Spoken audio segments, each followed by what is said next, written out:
Mark Richmond de Leon, ano? At mamaya sasakay ng kotse yun, makikita natin yan sa Lingayen. Kasama niya ang presidente ng BCDA na si Jake Bincang at saka si Mama Agnes Benadera. Benadera Yan. ng Clark Development. No? So, Boss Mark, sumakay ka na ng kotse para magkita na tayo sa Lingayen mamaya-maya dahil mahirap na walang floor director doon, partner. Kailangan pagdating natin ng Lingayen, nandoon na si Boss Mark. Yes, hahabol tayo doon, partner, ha? Sa Lingayen para naman tayo ay makatikim ng kanilang masasarap na isda, no? Pagkatapos ito ng 174 kilometer na ruta nito, itong mga siklista natin, dapat malasap nila yung masarap na mga isda rito. Especially yung bangus, ano?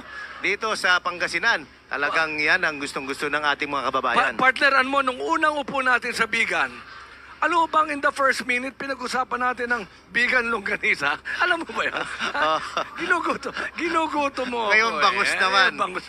Ibang klase talaga, no? Kasama yan, no? Yes. Kasama sa kwento ng buhay, no?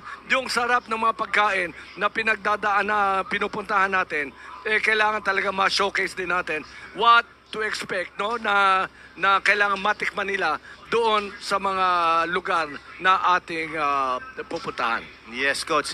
Alam mo, mga kababayan natin, kanya-kanyang sila, no? Ang maganda nito, even yung mga nanonood natin, nagpa-participate sila. Siguro, mas maganda pong diskusyon po yun, mga kaibigan, ating mga kababayan, kung kayo po mismo makikisali by telling your stories or what do you think about what will happen ito pong sa ating karera.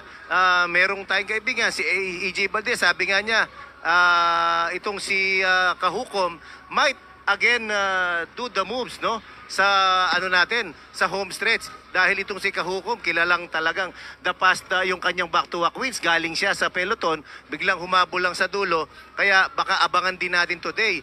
Sabi rin niya si Ryan Tugawin, posible rin yan, sabi niya. Marami, no? Si Marcelo Felipe, current champion yan, pwede pa rin niyang humataw. At of course, kita mo naman anong nakaraan, itong si Jeremy Lizardo tsaka si Junel Carcueva ang